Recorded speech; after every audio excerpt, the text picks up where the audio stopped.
Hello everyone, आज हम आपके सामने आए हैं 22 एमसीक्यू टाइप क्वेश्चंस को लेकर। ये एग्ज़ाम में पहले पूछे गए हैं और नंबर सिस्टम का चैप्टर है। नंबर सिस्टम पे बेस पे आपको यहाँ पर क्वेश्चन मिलेंगे। क्लास 10th का लेवल होता है यहाँ पर। और नंबर सिस्टम में आपको पता ही है बहुत तरह के जो नंबर होते हैं, natural number, rational number, irrational number, उनके बेस पे यहाँ पर क्वेश्चन यहाँ पर पूछे जाएंगे आपसे। Prime number, composite number. तो देखते हैं क्वेश्चन नंबर 1 की तरफ मूव करते हैं। क्वेश्चन नंबर 1 है आपका, which of the following statement is true. कौन सा स्टेटमेंट यहाँ पर ट्रू है। पहला देखिए, all even number are composite number. तो आपको पता होना चाहिए कंपोजिट नंबर क्या होते हैं। मोर देन 2 फैक्टर, जिसके 2 से ज़्यादा फैक्टर होते हैं उनको बोलते हैं composite number. Smallest composite number होता है 4, उसके बाद 4 के बाद आता है 6 एंड देन ये आगे बढ़ते रहते हैं। यानी कि all even number composite numbers, ये हो जाएगा रॉन्ग, क्योंकि इवन नंबर 2 भी होता है, that is not composite number. Next, all odd number are prime numbers. अब आपको पता है प्राइम नंबर्स क्या होते हैं। Which has only 2 factor, 1 and the number itself, and 2 is the smallest prime number, पर 2 is not an odd number. ठीक है, 2 एक ऑड नंबर नहीं है। तो ये भी स्टेटमेंट आपका गलत हो जाएगा। All odd numbers are prime numbers, ये गलत हो जाएगा।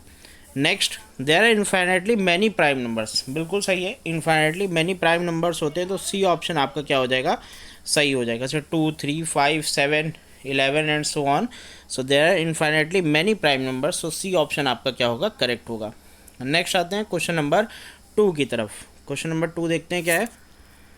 क्वेश्चन नंबर 2 है हमारा, which of the following is rational. कौन सा यहाँ पर रैशनल है। Rational number is the number which can be written in the form of p upon q. जिसको आप पी अपॉन क्यू के फॉर्म में लिख सकते हैं, वही हमारा क्या होता है, रैशनल नंबर होता है। ठीक है, तो अब देखते हैं इसमें से कौन सा नंबर रैशनल होगा। तो आपको पता है area of circle with radius 1 upon pi. तो एरिया ऑफ सर्किल क्या होता है, एरिया ऑफ सर्किल आपका होता है pi r square. Pi r square ये एरिया ऑफ सर्किल होता है। Pi r square means pi into 1 upon pi into 1 upon pi. तो देखिए पाई से पाई कैंसिल हो जाएगा, 1 अपॉन पाई बचेगा, that is not a rational number. Radius of circle with area 1 upon पाई। अब इसका जस्ट उल्टा हो रहा है, तो ये भी नहीं होगा। सरकमफ्रेंस ये भी नहीं होगा, ए वाला भी नहीं होगा, बी वाला भी नहीं होगा। सी वाले आप कहते हैं circumference of circle with radius 1 upon pi. Circumference क्या होता है, सरकमफ्रेंस आपका होता है 2 pi r. 2 pi r, 2 pi r में आर की वैल्यू 1 अपॉन पाई रख दीजिए। तो 2 पाई इंटू आर की वैल्यू क्या है, 1 अपॉन पाई। अब देखिए पाई से पाई कैंसिल हो जाएगा, बचेगा 2 and 2 is a rational number. So C option आपका करेक्ट होगा, 2 आएगा answer. Circumference of circle with radius 1 upon pi, answer आएगा 2 and 2 is a rational number. So C option क्या है आपका, करेक्ट है। तो क्वेश्चन नंबर 2 का सी ऑप्शन करेक्ट होगा। ठीक है, नेक्स्ट आते हैं क्वेश्चन नंबर 3 की तरफ। क्वेश्चन नंबर 3 है आपका, expression of 2.33 written as in the form of p upon q. तो 2.33 को पी अपॉन क्यू के फॉर्म में कैसे लिखेंगे, आपको बताना है। सबसे पहले जो भी गिवन नंबर हो उसको एक्स मान सकते हैं। एक्स इज इक्वल टू आपका हो जाएगा 2.33 और उसके ऊपर लगा है बार। अब उसके बाद ये जो बार वाले नंबर्स होते हैं उसको आपको अंदर लेना है डेसिमल के। तो 100 से मल्टीप्लाई कर दीजिए, तो 100x की वैल्यू क्या हो जाएगी, 100x हो जाएगा 233.33। ठीक है, 233.33 और इसके ऊपर लगा है बार। अब आपको क्या करना है, दोनों को माइनस करना है। तो 100x माइनस एक्स 99x की वैल्यू क्या हो जाएगी, हो जाएगी 233 माइनस 2 दैट इज़ 231। तो x की वैल्यू हो जाएगी 231 अपॉन 99। सो सी ऑप्शन यहाँ पर क्या है, करेक्ट है। सी ऑप्शन करेक्ट होगा, 231 अपॉन 99 आंसर आएगा। Next question number 4। Question number 4 क्या है देखते हैं, थोड़ा सा इसको हम छोटा कर देंगे। हाँ, क्वेश्चन नंबर 4, ठीक। क्वेश्चन नंबर 4 है आपका, let a and b be 2 natural numbers not necessarily distinct for all values of A and b the natural number would be. तो क्वेश्चन नंबर 4 है आपका, a and b 2 natural number है। ठीक है, not necessarily distinct, दोनों अलग अलग नहीं है। For all values of A and b the natural numbers would be.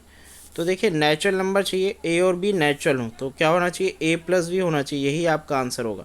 Because A upon B करेंगे तो ये फ्रैक्शन आ सकता है, that is not a rational number, not a natural number. A minus b ये आपका इंटीजर आ सकता है, तो it is not a natural number. Natural number हमेशा ए प्लस बी आएगा। मान लीजिए ए की वैल्यू 2 है, बी की वैल्यू 3 है, तो 2 + 3 क्या हो जाएगा, 5 हो जाएगा, that is a natural number. So इसका करेक्ट ऑप्शन क्या होगा, ए ऑप्शन आपका करेक्ट होगा। Next question number 5। Question number 5 है आपका, the real number √51 belongs to the category of. अब √51 को आप फर्दर ब्रेक नहीं कर सकते हैं, तो ये प्राइम नंबर नहीं, ये इरैशनल नंबर है। कौन सा नंबर है, इरैशनल नंबर है, ठीक है। Next, if the numbers x + 2 x + 4 are the primes then x is equal to. अब ये देखिए जो नंबर्स दिए हुए हैं x + 2 x + 4 ये प्राइम है, then x is equal to. तो आप यहाँ पर क्या कर सकते हैं, यहाँ पर आप ऑप्शन से कर सकते हैं। x की वैल्यू देखिए 3 रख दीजिए, पहला ऑप्शन है 3, x की वैल्यू 3 रखेंगे तो ये 3 हो जाएगा, 3 + 2 क्या हो जाएगा, 5 हो जाएगा, और 3 + 4 क्या हो जाएगा, 7 हो जाएगा। तो 3 5 7 क्या है, ये प्राइम नंबर है, तो बिल्कुल आपका पहला ऑप्शन सही है, ए option is correct. Next question number 7। Question number 7 में आते हैं, 2n अंडर रूट की वैल्यू 16 है, आपको बताना है द वैल्यू ऑफ n। तो देखिए आप पहले स्क्वायरिंग बोथ साइड्स करेंगे, तो 2n की वैल्यू हो जाएगी 16 का स्क्वायर, 16 का स्क्वायर होता है 256, ठीक है। अब 256 को आप लिख सकते हैं 2^8, तो 2n की वैल्यू हो जाएगी 2^8 के इक्वल, ठीक है। Now since the basis are same, तो आप पावर्स को इक्वेट करेंगे तो n की वैल्यू क्या आ जाएगी, 8 आ जाएगी। सो इसका जो आंसर होगा वो 8 आंसर होगा, so B option is correct. Next, which of the following is the correct statement, कौन सा स्टेटमेंट इसमें से करेक्ट है, आपको बताना है। Question number 8, decimal expansion of rational number is terminating, ठीक है। Decimal expansion of a rational number is terminating, terminating भी होता है, रीअकरिंग भी होता है। Decimal expansion of rational number is non terminating, rational number का टर्मिनेटिंग और रीअकरिंग होता है, ठीक है। Decimal expansion of irrational number is terminating गलत है, decimal expansion of irrational number is non terminating and non repeating. So D option आपका correct है। जो डेसिमल एक्सपेंशन होता है इरैशनल नंबर का वो नॉन टर्मिनेटिंग और नॉन रिपीटिंग होता है। मीन जैसे लिखा है 1.4141169 एंड सो ऑन, तो डेसिमल के बाद ना तो ये कभी डिवीजन ख़त्म होगा और ना ये वैल्यूज़ रिपीट होंगी, तो ये √2 की वैल्यू है, इसलिए इसको बोला गया है irrational number. So means irrational numbers are the numbers that have the decimal expansion as non-terminating and non-repeating, ठीक है। सो डी ऑप्शन इसका यहाँ पर करेक्ट होगा। नेक्स्ट आते हैं क्वेश्चन नंबर 9 पर, if 2 irrational numbers are added then which of the following statement is true। दो irrational numbers को ऐड करने पे हमको क्या मिल सकता है, ठीक है। Sum is always a rational number, the sum is always a irrational number, the sum may be rational or may be irrational, the sum is always a integer. तो इसका आंसर क्या हो सकता है, हम यहाँ पर एग्जाम्पल लेके करेंगे। If 2 irrational numbers are added then which of the following statement is true। 2 irrational number, मान लीजिए एक आपका √2 है और एक आपका √3 है, ये दोनों क्या हैं, ये दोनों irrational नंबर, इसको ऐड किया गया तो आंसर तो irrational आ रहा है, ठीक है। मान लीजिए हमने ऐड किया 2 + √2 और +2 - √2, ये दोनों रैशनल थे, इनको ऐड किया तो आंसर क्या आ जाएगा, √2 से √2 कैंसिल हो जाएगा तो आंसर 4 आ जाएगा। सो हम बता नहीं सकते कि ये रैशनल आएगा कि ये रैशनल आएगा। So the answer will be it may be rational or it may be irrational. So C option आपका यहाँ पर करेक्ट होगा, ठीक है। दो इरैशनल नंबर को ऐड करने पे क्या आ सकता है, कभी ये रैशनल भी आ सकता है, कभी इरैशनल भी आ सकता है। सो सम में भी रैशनल और irrational both. Next question number 10, question number 10 पर आते हैं। क्वेश्चन नंबर 10 है आपका, if x y z are positive real numbers then, x y z आपका क्या है, पॉजिटिव रियल नंबर है, ठीक। आपको बताना है x की पावर -1 y की पावर -1 z की power -1 x is equal to. तो देखते हैं x की पावर -1, ये आपको पता होना चाहिए। किसी भी नंबर की, किसी भी वेरिएबल की पावर जब निगेटिव होती है तो उसका मतलब क्या होता है, 1/x। x की पावर -1 क्या होगा, 1/x होगा, ठीक है। तो इसको आप लिख सकते हैं पूरी इक्वेशन को y/x, ठीक है, √ का मल्टीप्लाई बाय √ का z/y मल्टीप्लाई बाय √ का x/z। तो आप देख सकते हैं यहाँ से सारे टर्म्स कैंसिल हो जाएंगे, x से x कैंसिल, y से y कैंसिल, तो क्या आएगा 1 आएगा। सो इसका आंसर होगा D, that is 1। Next question number 11, in between two rational numbers, दो रैशनल नंबर्स के बीच में there are a finite number of fractions, precisely two fraction, even number of rational, infinitely many rational number of fractions। तो इसका answer होगा D, in between two rational number there are infinitely many rational numbers, तो D option इसका क्या होगा, correct होगा।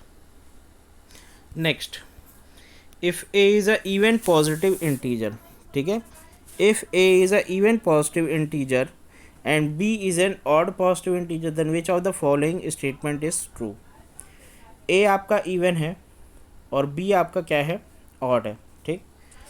तो ए मान लीजिए ए की वैल्यू आपकी इवन है तो 2 है, और बी ऑड है, बी की वैल्यू, ए की वैल्यू 2 है और बी की वैल्यू क्या है, बी की वैल्यू 3 है। तो ए इंटू बी माइनस 1 ये हमेशा क्या होगा, ये हमेशा इवन होगा।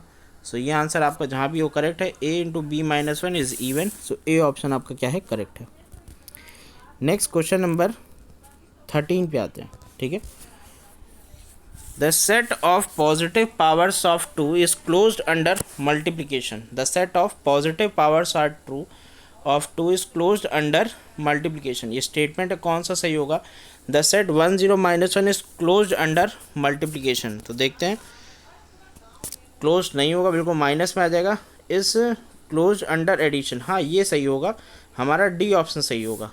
1 0 और -1, तो 1 + 0 + -1 कर देंगे तो क्लोज अंडर एडिशन आएगा, बिकॉज इसका जो सम आएगा वो 0 आएगा, ठीक है।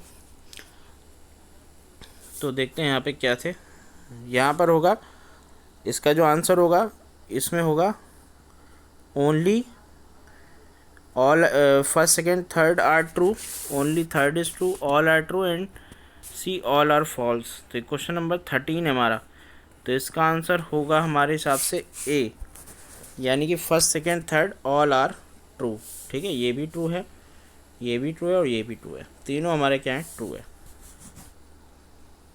ठीक है।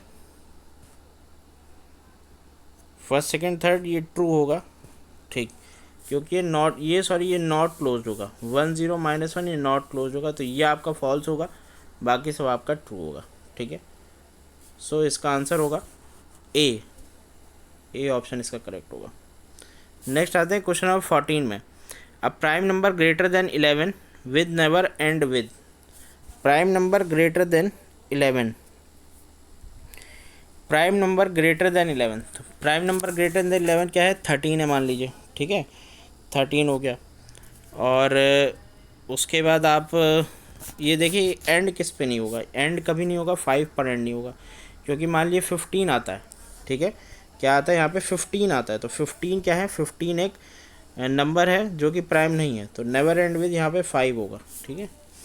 Next, if P is a prime number and P divides A B, that is P upon A B where A B are integers, then P upon A B where A and B are integers, then. तो 15 का देखते हैं, if P is a prime number and P divides A B, P is prime, so P upon A, यानी P किससे divisible होगा, ए से divisible होगा, और पी आपका बी से डिविजिबल होगा, सो पी अपॉन ए और p upon b, A option is correct. Next question number 16, 2√3, ये रैशनल और इरेशनल का मल्टीप्लिकेशन हमेशा क्या होता है, इरेशनल नंबर होता है, so D option is correct. Next question number 17, the square of an odd number, the square of an odd number, जैसे मान लीजिए 3 ऑड है, इसका स्क्वायर क्या होगा, 9 होगा, तो ये भी हमेशा क्या आएगा, ऑड आएगा, ठीक है। Square of an odd number is always odd and square of even number is always a even number.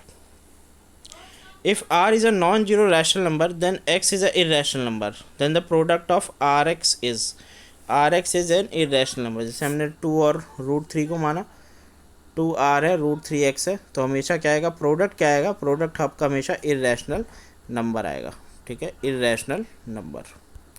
So C option यहाँ पर आपका करेक्ट है। क्वेश्चन नंबर 19 देखते हैं।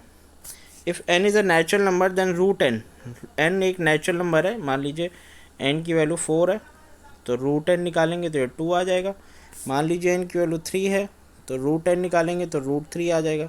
तो देखिए 4 रखा तो आपका ये रैशनल नंबर आया, ठीक है, और ये 3 रखा तो ये इरेशनल नंबर आ गया, तो it can be rational and it can be irrational. So D option आपका करेक्ट होगा। नेक्स्ट 20 देखते हैं। If A B C are real number such that A is less than B and C is less than 0 then which of the following statement is true. 20 का पूछ रहा है A B C are real numbers then A is less than B, A B से आपका कम है and C is less than 0 then which of the following statement is true. तो आपका स्टेटमेंट यहाँ जो ट्रू होगा वो होगा A C is greater than B C. कैसे होगा मैं आपको बता रहा हूँ, देखिए ए लेस देन बी है, ए लेस देन बी है, तो ए माइनस बी लेस देन 0 होगा एंड सी आपका लेस देन 0 है, तो ए माइनस बी इंटू सी, ये भी क्या होगा, ये ग्रेटर देन 0 हो जाएगा। ठीक है, ए माइनस बी मल्टीप्लाई कर दिया, ग्रेटर देन 0 हो गया, तो ए सी माइनस बी सी ये ग्रेटर देन 0 हो जाएगा, यानी A C is greater than B C. तो यहाँ पे आपका डी ऑप्शन जो है वो करेक्ट हो जाएगा। नेक्स्ट 21 235.235 ये रिपीटिंग हो रहा है बार बार, तो नॉन टर्मिनेटिंग बट रीअकरिंग ये क्या है, ये एक रैशनल नंबर है बिकॉज इसको आप पी अपॉन क्यू के फॉर्म में कन्वर्ट कर सकते हैं। ठीक है, नेक्स्ट आता है 22 पे। As here when A is equal to 22 the value of A and B in 3 7 upon A into B 3 upon 15 is 8। अब देखिए यहाँ पर आपको ऑप्शन लगा लेंगे तो बहुत ईजी होगा। तो पहले ए ऑप्शन लगाते हैं 2 और 11। ठीक है, 2 और 11, तो 3 7 अपॉन 2 इंटू 11 3 अपॉन 15 करके देखते हैं। 3 2 6 7 7 6 13 upon 2 into 15 into 11 that is 165 plus 3 168 upon 15। तो ये गलत हो जाएगा, पहला ऑप्शन नहीं हो पाएगा। ठीक है, सेकंड ऑप्शन मूव करते हैं 11 और 2, तो 3 7 upon 11 multiply by 2 3 upon 15 solve करते हैं। 33 प्लस 7 40 अपॉन 11 हो जाएगा इंटू 15 टू या 30 और 3 33 अपॉन 15 हो जाएगा। 5 से ये 3 टाइम्स गया, 5 3 जा 15 5 8 जा 40, तो 8 आ रहा है आंसर। तो बिल्कुल सेकेंड ऑप्शन आपका क्या है, करेक्ट है। होप करते हैं यहाँ तक सारे क्वेश्चन सबको क्लियर होंगे। Okay, thank you and stay connected for recent updates of upcoming chapters.